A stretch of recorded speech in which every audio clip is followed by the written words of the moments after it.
he'll start the. You could start the recording. Done Also, started. Alan. It started. Go ahead. Okay. Can everyone see? Yes. Yes. Yeah. Terrific. So this is lecture 10.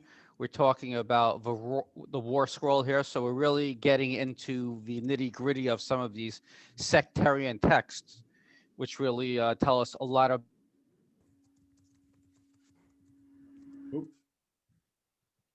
Rabbi, you froze.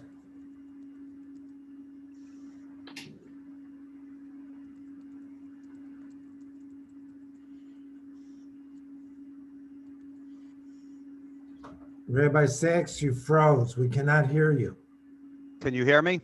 Now we can. The last thing we heard was about the sectarian sects, and then you went silent. Okay. So what I was saying was this. This is really going to tell us about this particular sect, and there were different texts that the sect had. Some of the texts that they had were they kept as like a library. They had texts about Isaiah, which you would have found in any contemporary Jewish library at the time being. This is part of what goes into the biblical canon. You also have texts which are apocryphal in nature, which don't make it into the Jewish canon, but later on go into the Septuagint and the Catholic biblical canon. But now we're really looking at the nitty gritty of texts which specifically applied to what the Qumran sect believed in. Can everyone hear me still? Yes. Okay, if I go out, just let me know. Okay, so the War Scrolls, what is it? Okay, so it was one of the original documents found in Cave 1 in 1947. It wound up, if you remember, in Kando, was one of these dealers which dealt with these texts. They got it through him eventually. Sukenik got it through him. And also we're going to see that 4 fragment copies were found in Cave 4, indicating that this was an important text to the sect because it kept popping up over and over. They seem to like to have a lot of copies of his text, so it was likely of high importance to the sect. And it would make sense. We're going to see what's in the text, and it certainly, you could see why it will be of highly important. It's a manual of conduct for the war, this war that's supposed to happen between the Sons of Light versus the Sons of Darkness, which is also called the army of Bilal is pronounced. So the Sons of Darkness are Bilal, and they're going to fight against the Sons of Light. Of course, who are the Sons of Light? Not a trick. Who are these Sons of Light they're referring to? It's not Luke Skywalker. Themselves. Yeah, they're referring to themselves. This is the Qumran sect believes that they are the Sons of Light, and there's going to be some sort of cataclysmic apocalyptic battle, and they're going to fight the Sons of Darkness. And we'll talk about these dark people in a minute too, what exactly that means. So they believe there's going to be this cataclysmic apocalyptic type of battle, a day of vengeance, an awesome day of the Lord, sometimes is translated as. We see this in the mainstream Jewish prophets as well. Some sort of end of days type of prophecy doesn't necessarily mean the world's going to come to an end. What it means is Israel is going to be liberated.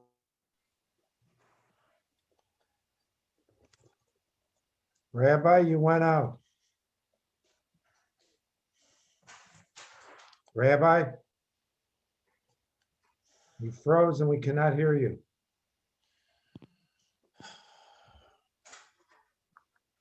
Is not going to be subjugated anymore, but we're going to Rabbi? see that. Yes. You need to look at people. We wave at you when you're frozen. You've been frozen. All right. First of all, let me move closer to my router. Okay, so I'm going to move closer to my router. I can't look at you. My screen is totally. All I see is my presentation. The last thing we heard was liber. Liber. Yeah.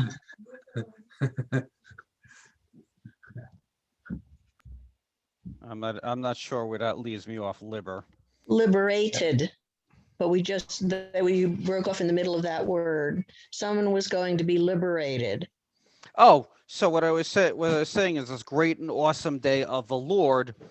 It was really this prophecy about how Israel would be liberated from subjugation by those who oppress it. But what we're going to see happen here is Jewish thought doesn't leave it at that. It develops over time into this apocryphal eschatological idea, which is basically a way of talking about the end of days. And it's really going to be built on by the Qumran sect in particular, as well as early Christianity is really going to start to dive into this and really see it not just as Israel is going to be liberated, but really more of a supernatural type of end of days type of scenario here is what we're dealing with. Everyone hear me now? Yes. Excellent. Okay. And according to the Essenes in general, not just the Qumran sect, this is predetermined. They believed in predetermination.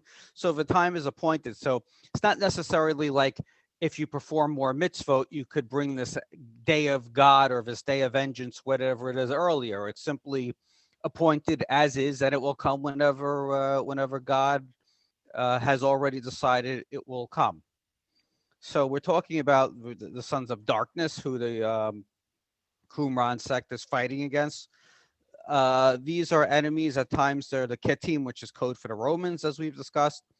And more importantly, they're really also referring to other Jews as well. In other words, the other Jews are bad. They're not performing rituals correctly. They're impure. We're pure. So it seems to be that their concern with the Romans is really secondary. They're really most upset with other Jews. And you think of it about this as a family struggle and how family struggles can get particularly heated. Remember, this group started out as a group which was part of the high priesthood, and they were upset with the way the high priesthood functions. So they left Jerusalem. They left Jerusalem because of it. So not particularly surprising. They're most angry with those who are closest to them. In other words, their fellow Jews here. Okay, and the term sons of light does come up in John and Thessalonians as well. Just an interesting side note. Okay, the war scroll was divided into 3 separate parts. Here's the intro. The sons of Levi, Judah, and Benjamin, the exiles of the desert, who will return from the desert of a peoples to camp in the desert of Jerusalem. So, and then there's one more sentence, but I know that was a lot. Let's figure out what's going on. So think about why are we talking about here the sons of Levi, Yehuda, Judah, and Benjamin? What's the significance of these 3 tribes? They're the only remaining ones. Okay, good. So that was Scott. So you have Judah and Benjamin are 2 that survived the exile, and the Levites we know were scattered among the other tribes. So some of the Levites also survived. We know we have Levium, including Kohanim, still among us today. We have, I know Art and Marty are on the screen. They're of priestly descent. So But that's they what have, so this has David in it from his tribe. When the sons of light are victorious, is it going to be a descendant of David that helps rule? Do they get into the descendant of David business? So that's a great question, Jonathan, and we're going to touch on it a little bit today and get into it more later, because they do get into the Mashiach or the Messiah from the house of David a bit. And then later on, as we look at some texts, we'll get a little more explicit. So we have basically we're talking about those who survived the destruction of the Israel and Judah, and those from Judah who survived the exile and they basically come back here. Okay, so they were the exiles of the desert. In other words, they were exiled outside of the land of Israel. Will return from the desert of the peoples. Really, Babylon is what they're really talking to. Babylon, Persia, where the Purim story takes place, to the camp in the desert of Jerusalem. Desert of Jerusalem. Think about when they're exiled from Jerusalem. Now they're looking at Jerusalem as a desert also, because it's been abandoned. It's been sacked. The Jews have been kicked out here. So they're basically returning to a barren wasteland as well. Later on, this is the way the Zionists talk about Israel and making the desert bloom again. Same type of idea.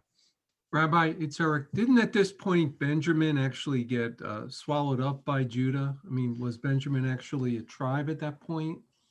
No, well, Benjamin is a tribe, but it loses its identity. It basically gets swallowed. It loses its identity. You could see that in the beginning of Megillat Esther when they refer to Mordecai, they say he's a Benjaminite, and he's Mordecai Ish Yehudi, but he's a Benjaminite. So they're saying he's Mordecai, a Jewish fellow who's from the tribe of Benjamin. It really should have said. I mean, it really should have said he's simply Mordecai, but a Benjaminite. But as I like to point out, you had two tribes survive, Judah and Benjamin. Benjamin was the smallest of 12. Judah is the biggest. So Benjamin gets swallowed up, just the way the Soviet Union, people would refer to all the republics in the Soviet Union as Russia at times, which wasn't technically correct, but they just kind of were the most powerful and swallowed everyone up in that sense, at least the Soviet Union broke up. So yes, absolutely, Eric. Good point. Okay, so afterwards, what's happening here? So afterwards, they'll go up to Jerusalem to do battle.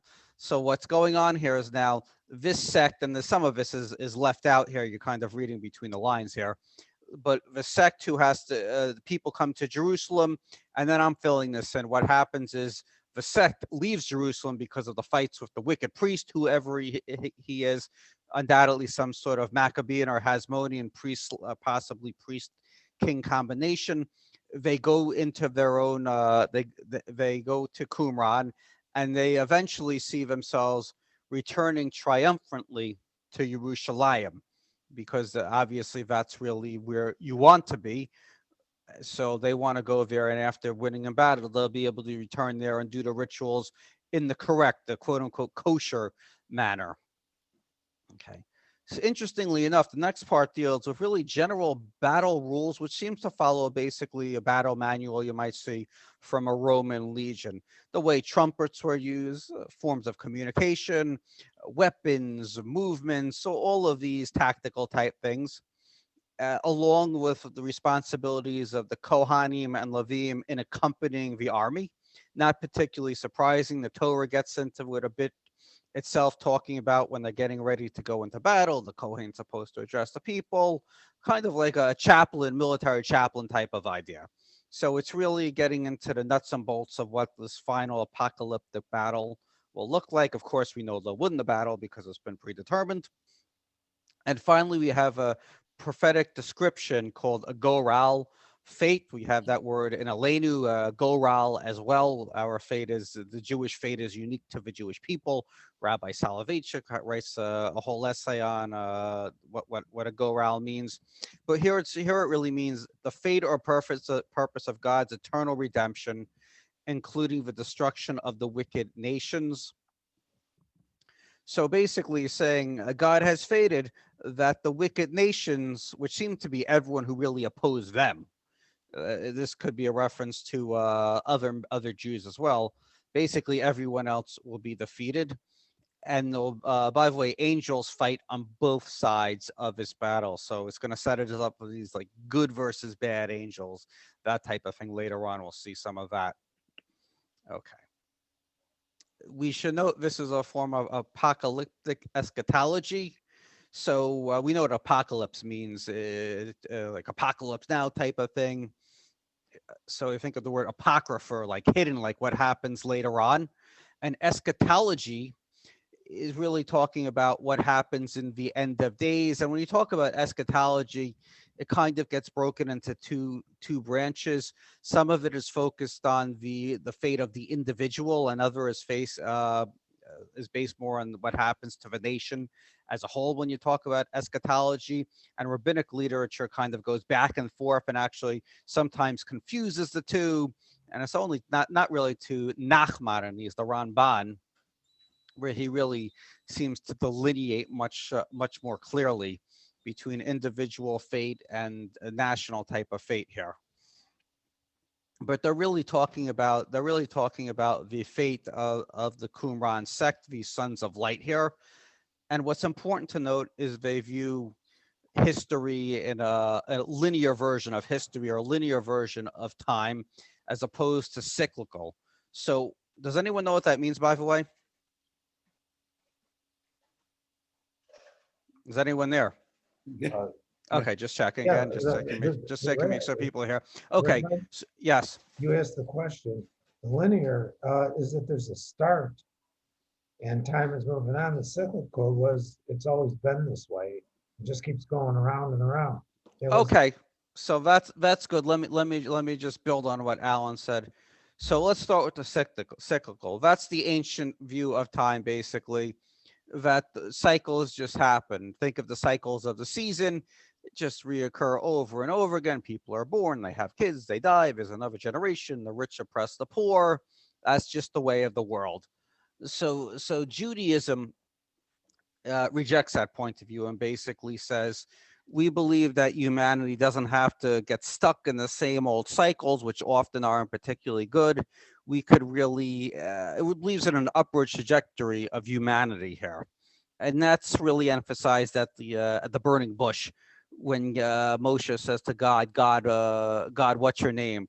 And God says, Ehia Asher Ehia, which is always mistranslated as I am, which is a very cyclical approach to history, by the way. It's just God is, I am what I am, and that's it. The world is as it is. It's like a deist. That's the way a deist would probably describe God. Ehia Asher Ehia really means I will be what I will be, which hints to the fact that God is still active in the world. He's not done with improving the world. And basically at the bush, he's really signing Moshe and Bnei Israel, the children of Israel, up to help him improve the world, in a sense, be his agents, or later on Isaiah would say, or Lagaim, light onto the nations, in doing the job here. So what we have is the Qumran sect has this linear view of time, which is a classic Jewish view of time. And by that, I don't mean being 10 minutes late to Mincha or whatever it is.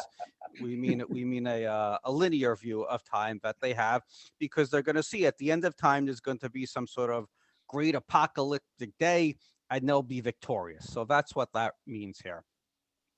Okay. And they have a calendar, as everyone had calendars, but really a calendar which in the end is all supposed to lead up to this cataclysmic battle. The idea of cataclysmic battles are also found in Christianity. They talk about Armageddon. And where does the term Armageddon come from? Anyone? Armageddon. Megiddo. Why? Yeah, Har Megiddo, which is Megiddo in Israel, still a little town in Israel. We rented a car, it broke down right by Megiddo. Actually, I put down. Yeah, if anyone has been in Israel and you've had your car break down, the law is you have a green vest in your car so no one hits you. It's a good idea. So we basically stood there for 3 hours, Ann and I looking like giant tennis balls on the side of the road with these neon vests. But nevertheless, it comes from Har Megiddo, and this is because this Megiddo area is central in Israel. And what you would have is you'd have the Egyptian empires and the Mesopotamian empires often would use the Levant as a land bridge. Well, it was a land bridge. Israel is a tough piece of real estate in that sense, as it's such a crucial land bridge. So there was a lot of big battles fought because of the central location. So that's how so Har Megiddo eventually gets corrupted into Armageddon. So that's where the term Armageddon comes from. Okay. Yeah. So this apocalyptic thought, some of this comes from Zoroastrianism, so we see a Persian influence as well, and it also dovetails well with dualism, which starts to develop in the book of Daniel. So what someone was trying to say something. Yeah, I was just going to ask if you don't see that same apocalyptic idea in the end of the book of Zechariah from 12 to 14, that great war when everything is destroyed and looks like a nuclear war, actually. And also in Ezekiel in 37 to 39, the war of Gog and Magog. Yes. So there are other texts with apocalyptic strains within normative Judaism as well. Absolutely, Susan. So that is an excellent point. So here what I was saying was, when we get to let's say the book of Daniel, which is also in the standard Jewish biblical canon as well, we have this dualism, and dualism here really what it's referring to is you have good guys and bad guys, dual types of people, good people and the bad people. The good people and Daniel historians are pretty sure is a reference to those people who are fighting against the Seleucid and the ultra Hellenized Jews during the Hasmonean or Maccabean time period when they're revolting against when they're revolting during the Hanukkah story is what we're talking about here. So the good people were told, according to Daniel, basically, if they don't get the reward in this world, don't worry about it. God will give them olam haba, basically. So there'll be some sort of resurrection. And this is really, this is as far as Jewish eschatology goes. This is an important period here because we really make a big jump here where we start to talk about really more of a resurrection as opposed to souls just lingering on in some sort of undefined state. Now we're really getting into the idea of the righteous people will be resurrected to some sort of everlasting glory, and the wicked, in other words, Jews who are hyper Hellenized and are siding with the Hellenists, those people will arise to some sort of everlasting shame along those lines. Now, dualism could also mean later on, taken to other extremes, it could mean like some sort of Satan, satanical figure, really opposing God as opposed to working for God. In Judaism, the Satan is somebody. First of all it really means in Hebrew, Satan is a prosecutor. He's the guy who prosecutes God case, and it actually comes from a Persian word. He was the guy who was really the informant who would try to find who was plotting against the king and tell the king, I was in the bar and I heard so and so plotting to overthrow you. So that's where the word comes from. And we actually have a similar story like that in Megillat Esther, where Mordecai is able to find out about a plot against Achashverosh and is able to foil it, and later on he's rewarded because of it. It's a very dramatic part of the story. But in Judaism, again, the Satan is later on he's seen as an angel who works for God, God's prosecuting angel, who when your 120 years, God willing, is over and you want to go to Olam Haba, he's the guy who says, not so fast. You could have gone to shul more often. You could have given more tzedakah, those type of things. He brings a case against you. But all it really originally means is really an adversary. So, but later on takes on this very dualistic idea of someone who really challenges God as an independent force, not somebody who works for God. Okay. So there is apocalyptic thought found in other post-biblical Jewish works. Those are apocryphal works beyond what Susan mentioned, which are works which are not apocryphal because they're actually in the Jewish biblical canon. But most of the apocryphal type of stuff, you find a lot of it at Qumran and in early Christian writings as well. As they seem to be the most into these apocalyptic type of ideas. Okay, now to Jonathan Jaffe's question, there was less focus on the Messianic figure than a Messianic figure. He's still undefined, and we're not really going to define him today. We'll get into that later, but they do bring him up. He does appear, these Messiah type figure or figures in plural, but not as much as they do in Christianity, which is not particularly surprising. You think about Christianity, it centers around Jesus. That's not particularly surprising that Christianity would be more into it. So we see Christ or Messiah appears over 500 times in Christian scriptures, but only 32 times in the scroll. So it's there, but it's not emphasized nearly as much. Okay, so Messiah only appears one time in the War Scrolls, and actually appears in the plural, because we'll see later on, there are times where you have these multiple type of messiahs, not necessarily always solely from the house of David. Even in rabbinic thought, you hear about a messiah from Aaron's family, a messiah from Joseph, from Joseph as well. Not necessarily as theological doctrinal thoughts which are to be embraced, but just in conversation, these ideas do pop up here and there if you really scour some of the ancient Jewish texts. Okay. So for a while, it actually believed that Qumran was perhaps a zealot community because the zealots also had apocalyptic beliefs. However, this has been discredited, and it wouldn't be surprising that zealots had apocalyptic beliefs. They were fighting to throw off the yoke of Roman rule, so they might believe also that God would intervene, and you'd have this great day of God where Israel was liberated, and this could lead somehow to the end of days. You certainly started to have this even more so during the next major revolt against Rome. There was one diaspora revolt, but the next major one is Bar Kokhba 132 to 135, where people really believed, including Rabbi Akiva, the leading rabbi, they believed that Bar Kokhba was the Mashiach, and really the Messianic times were upon us, some sort of apocalyptic type of view.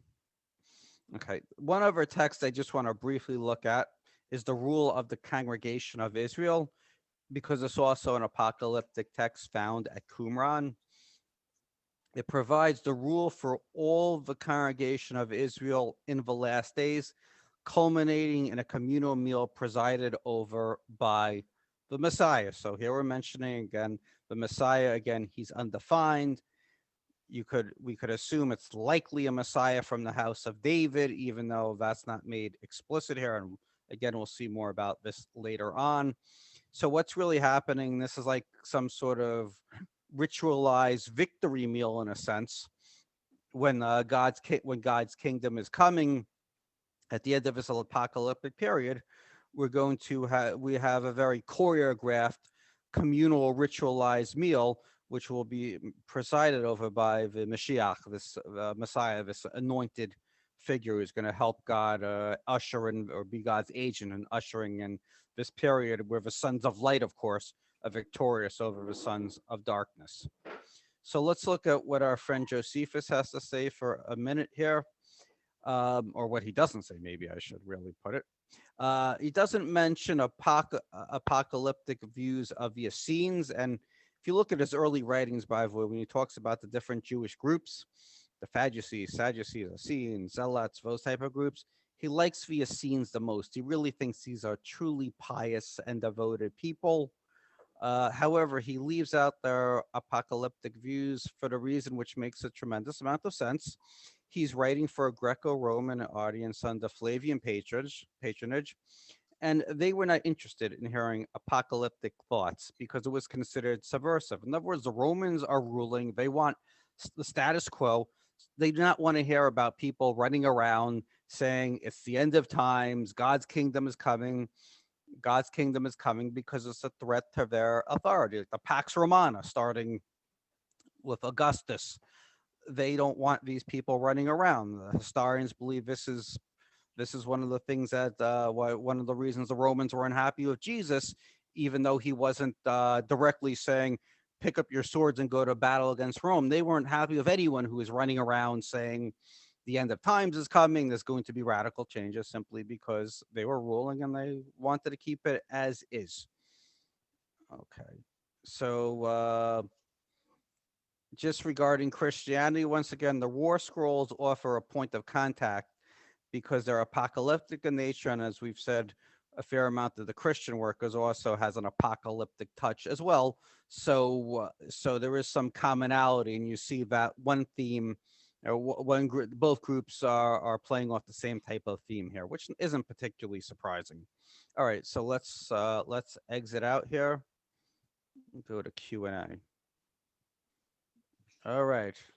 Anyone have questions, comments, thoughts? Rabbi Turek, during Okay. this time, there was a synagogue in Rome, in Italy, at a town called Ostia. I did a little bit of research on that. Okay.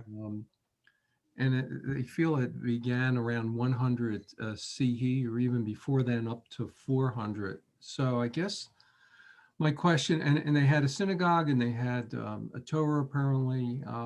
So I guess my question is, do you have any idea whether or not there was sort of any support given by the congregation that weren't actually in Israel, like we might today support Israel give help, give relief? Was there any sort of communication between? Was the Jewish diaspora basically supporting the Jewish community, and it was being called Judea and the Galilee, those places? Right. That's what you're asking. Yes. So I don't know about Rome in particular. I do remember years ago coming across texts which talk about how the Babylonian community was interested in supporting the community as they basically were going back, basically the first waves of like an early Aliyah, we'll really call it, as Jews are returning from Mesopotamia. There's correspondence basically saying, well, we're comfortable in Mesopotamia, we're not moving back to Israel, but we'll send money, which is we have a fair amount of that nowadays, where Israelis say to American Jews or Canadian Jews or wherever, come to Israel, and we'll say, oh, life is pretty good here, but we'll have the UJ and those type of organizations will financially support you. So there seemed to be that dynamic there. We had the outpost in Elephantine, which was a Jewish garrison set up originally. Basically, there was a political alliance at times between Judah, the southern kingdom, and Egypt at times. And there was a little Jewish temple in Elephantine, which is a island in the first cataract in the Nile. And they at times appealed to Jerusalem for help. One of the, I guess funny is not the, maybe ironic, I don't know what it is they wanted to be able to start sacrificing again.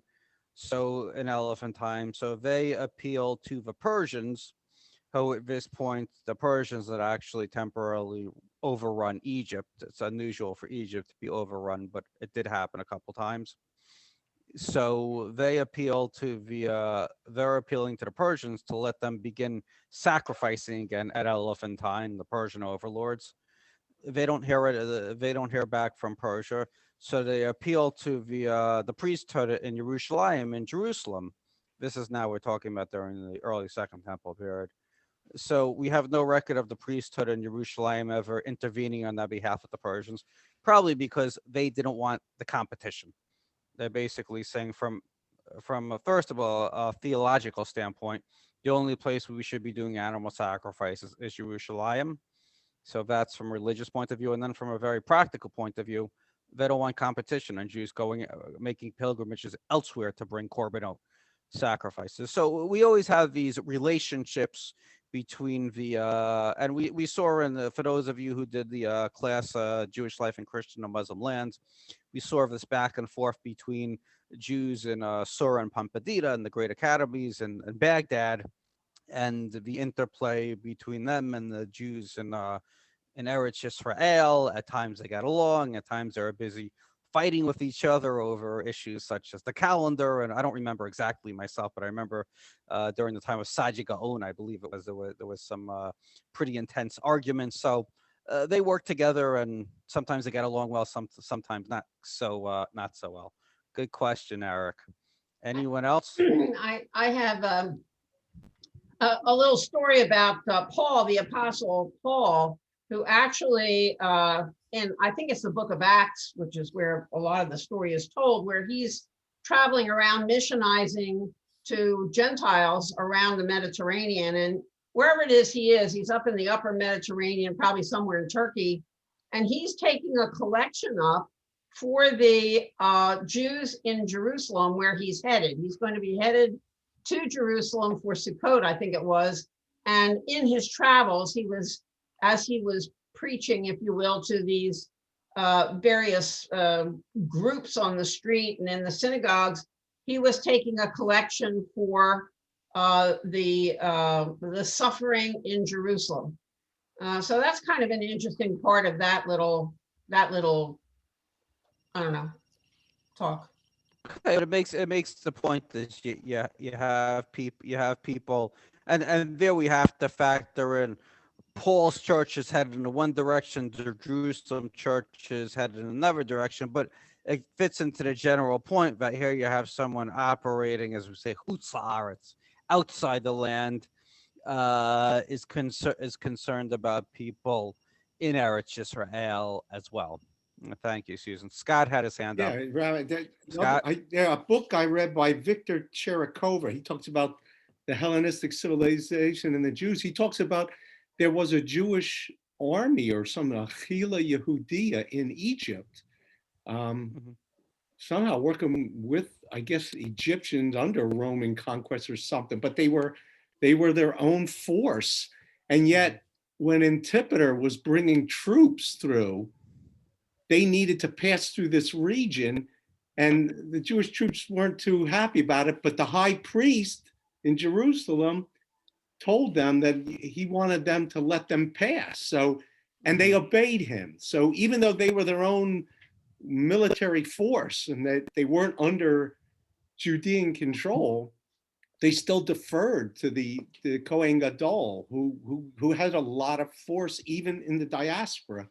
And I never heard about this. It's very interesting that the Jews had an army or something outside Israel. They were their own army, and that So what time period are you talking about, this is Scott? probably like in the 60s, or like maybe like during Pompey's first time, 63 BC, that period. Okay.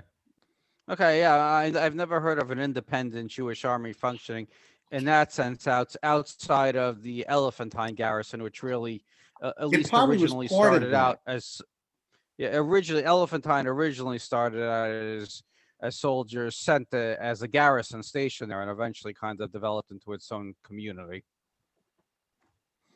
All right. Well, any other questions, comments? I had Anything a else? question. I have a question on what your take on something was that you kept talking about in the Christian community. The idea of a Messiah is focused on this idea of Jesus being the Messiah. However, Right. when you do a word study on Messiah, you don't find that kind of a thing at all. What you find when you do a word study throughout Hebrew scriptures is you find out that a Messiah is really an anointed one. Anybody that God anoints as somebody to bring, a king David would be an example of an anointed one. What's your take on that? I've always been very confused about it, even though I've studied it enormously, because I frankly think that the whole idea is kind of bollocksed up everywhere. So would you explain? Right, it evolves over a long period of time. That's why it's bollocksed up, as you put it, because it evolves slowly and people have different understandings. So we just had it in the Torah portion, maybe 3 weeks ago or so. HaKohen HaMashiach, the anointed priest. So the Kohen, the priest, will be anointed into the position as well. The first person really explicitly referred to as a messianic figure in the Torah is really Cyrus the Great, talking about he's being anointed. This is the Nevi'im Achronim. The later prophets are talking about how Cyrus is going to. Cyrus doesn't even understand how important his role is, but Cyrus is going to let the Jews go back and build their temple. And in a sense, God is anointing him to this very important role. So the term really means anointed. Earlier on, they used really like Zerubbabel, who's from the house of David during the early Second Temple period. He's referred to that as a Mashiach, where he's like a branch of a Davidic line. And later on, the term Messiah seems to be used instead of a branch of the Davidic line, even though they really do seem to be the same type of idea. Anyone know who the Talmud says was the closest to being the Mashiach, the Messiah? Kind of almost fulfilled it. No, Hezekiah, who was one of the great kings of Judah, who went on a war against idolatry. So he went on a war against idolatry. He wasn't totally successful. And he wasn't successful in all later on when his son Manasseh took over and basically undid all his reforms and reinstituted all the idolatry his father had been busy stamping out. Rabbi? So we see this gradual evolution, and just 1 minute, Scott. No, go And ahead. then, so it's not only that the term changes, but also the expectations of what the Messiah is supposed to do At first, it's someone who's basically supposed to be get rid of the rule of the nations who oppress Israel, and later on really evolves more into somebody who's bringing God's kingdom to this world. In the end of time, as we know it, really more of an apocalyptic type of expectation, or becomes a much grander type of life after death. And what the author of the book really points out is, if you look at rabbinic literature, there's all sorts of contradictions as to when does Olam Haba begin. After someone dies and goes to heaven, or does it mean when the Messiah comes? And when the Messiah comes, is everyone resurrected and live forever or not? And there's all different views within rabbinic texts, starting with the Talmud. Just getting a lot of background for someone. Starting with the Talmud, and then later on going into later Ramban, Ralbag, all these type of figures. Scott? Yeah, just something to throw out there based on Susan's question. Could the term Mashiach have been kind of a code word among the Jewish people to avoid rebellion? I mean, obviously the king was anointed, but we don't want to use the word Melech because that could incite rebellion. Could it have been used? People could have said Mashiach, so that the outsiders wouldn't know that what we're referring to is hopefully reestablishing the Malchut, the kingdom, but not calling it a Melech. It's possible. I never thought about it that way. Certainly possible. We know they did use code words at times. The key team, and there are other times when they're talking about not the Dead Sea sect, but they talk about Bavel and the real Babylonians, and they're really talking about the Romans in code. So certainly possible. I really don't know, but it's an interesting thought. Okay, well, unless anyone has anything else, I was just. thank you. Oh. Yes, go ahead, Jonathan. Well, in reading some of the, reading some of the contempt that in the war scroll that some of these groups had for other Jews. I mean, it's mind-boggling. So this whole business of Al Yisrael and Am Yisrael, I mean, these groups all hated each other. So, I mean, in one sense, that's no different than today's politics, but it's just mind-boggling the terrible things they said about.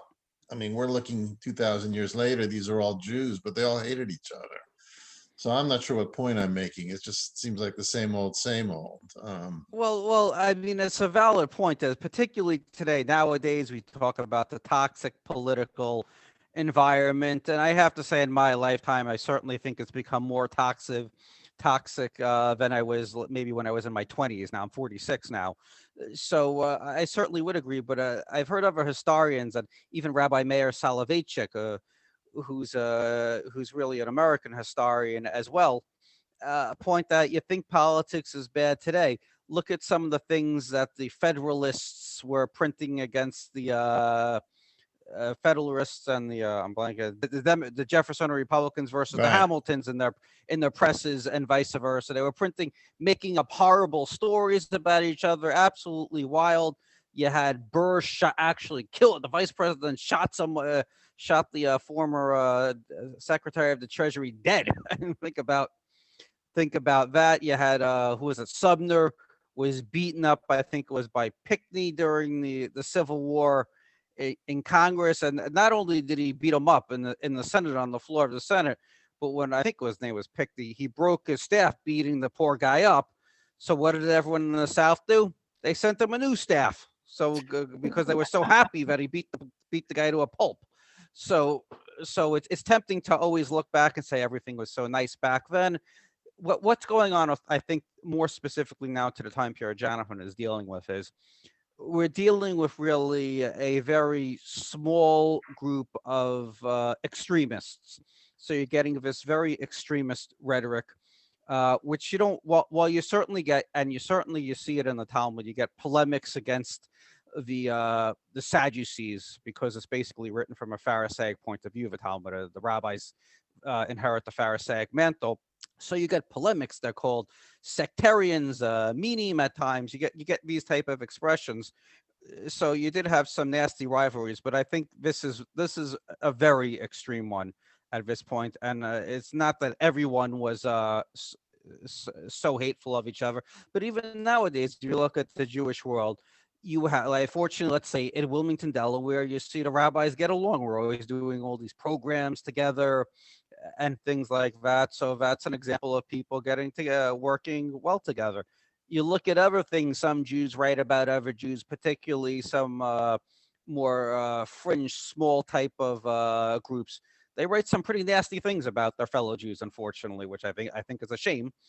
You're allowed to be critical or have your complaints, but it should be done in a respectful manner. But unfortunately, sometimes it's done in a very disrespectful manner, which even you had some Jews have accused other Jews of engaging in idolatry when they're not engaging in idolatry. What they should really say is, we have disagreements about philosophy, the way you approach your understanding of Jewish law as to whether or not it's binding or issues like that. But to say that one Jew is a Jew who's not as observant as you is guilty of idolatry, a Jew is more observant than you, you try to paint them as some sort of unredeemable fanatic or something like that. Unfortunately, we see this on the fringes. Fortunately, most people aren't engaged in this type of behavior and could still relatively respectfully disagree. Scott? Yeah, didn't they, even in this end of times, I mean, we've read, you've said it over and over again, they were so strict about following Torah. I think they also believed that the only way, they would win the war if, against the Gentile nations, only if they fulfilled, the entire Torah. They did everything. You got to do everything. You got to be completely pure. And if they see other Jewish sects around that, aren't as strict, they look down on them and figured they're not going to bring the end time because they're not going to fulfill, all the mitzvot, according to the Torah, So they probably took that attitude that, it was only them that would be, because we're going to follow it to the minutest, Right.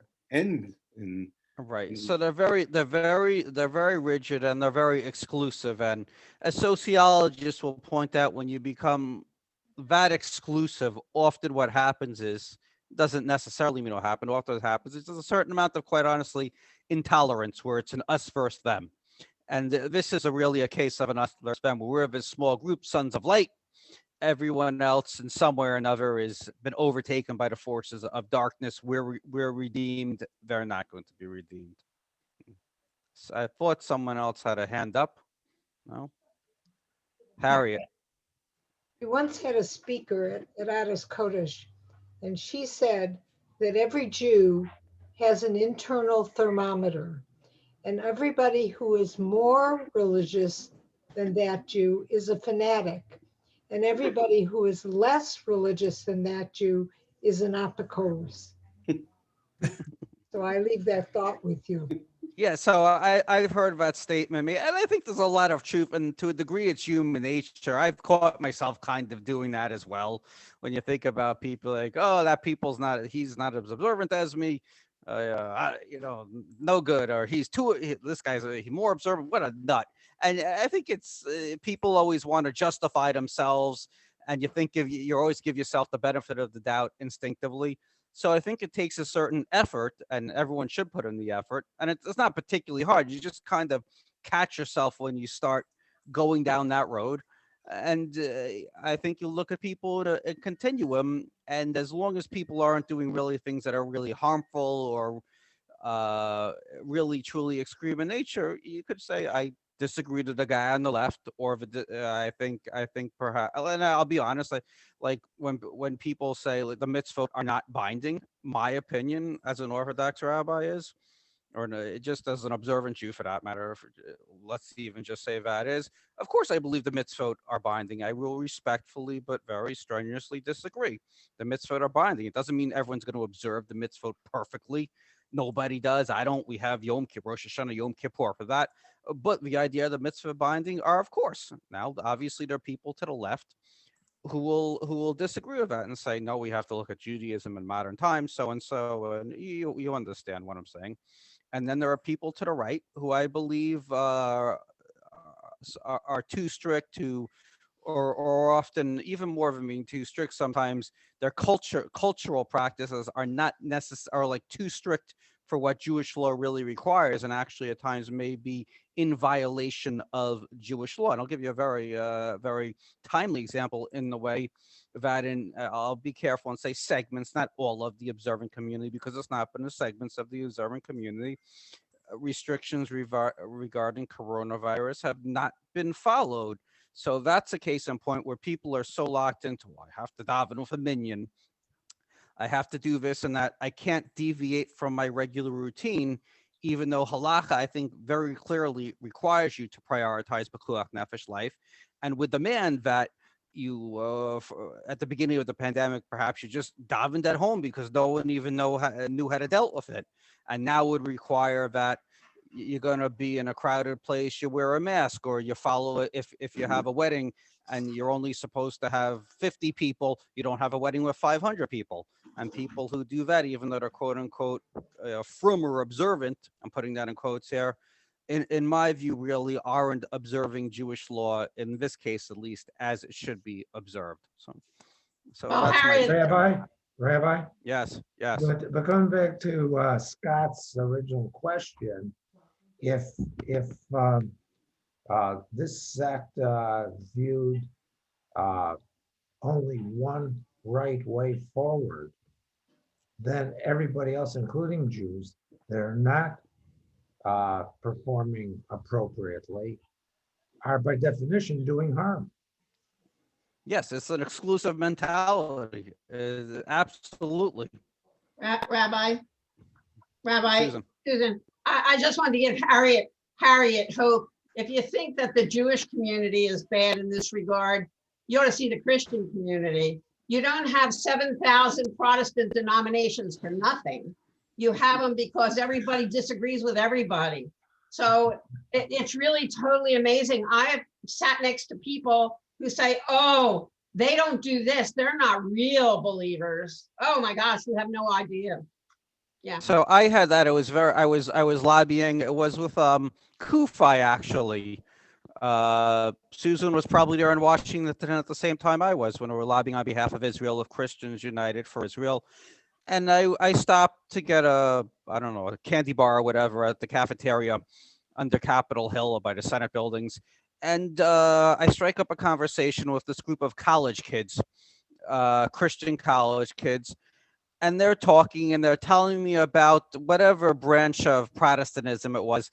Nobody gets along. People are fighting at their church, or they leave the church to go to another church. And I'm saying this is the same type of jokes Jews make. One Jew, two shuls type of thing. But Yep. I mean, Jews think it's only Jews that seem to have trouble. But I assure you it's not, unfortunately. It seems to be human nature to a certain degree. And we always have the internal thermometer that we're the ones that are the baseline. Right. We're the ones that are the righteous, and everybody else is not. They're either over righteous or under righteous, whatever. Well, that's Harry. Yeah, right. As Harry said, and it's right. a perfect comment, because I mean, I guarantee you at times everyone has these thoughts, and the trick is, of course, to catch yourself and say, wait a minute. Well, I think I'm right. It doesn't mean I should be so dismissive of everyone else and label them as a heretic or some sort of fanatic. Okay, well, great discussion, everyone. Appreciate it. And please join us tomorrow, 11 a.m. We have a Hallel/Yisker service, and then we have services at 6 p.m. for I'll call it Kabbalah Shabbat, even though it's not really much of a Kabbalah Shabbat, but it's an Erev Mincha and Erev Pesach, where the cantor will do some Torah reading as well for the final 2 days of Pesach. So let me wish you a Modim L'Simcha, Chag Sameach, good Pesach, and hope to see you tomorrow. Yashar Koach. Yes, your call. Baruch Tehiyah. Yeah. Baruch Tehiyah. Laila Tov. Good night, everyone.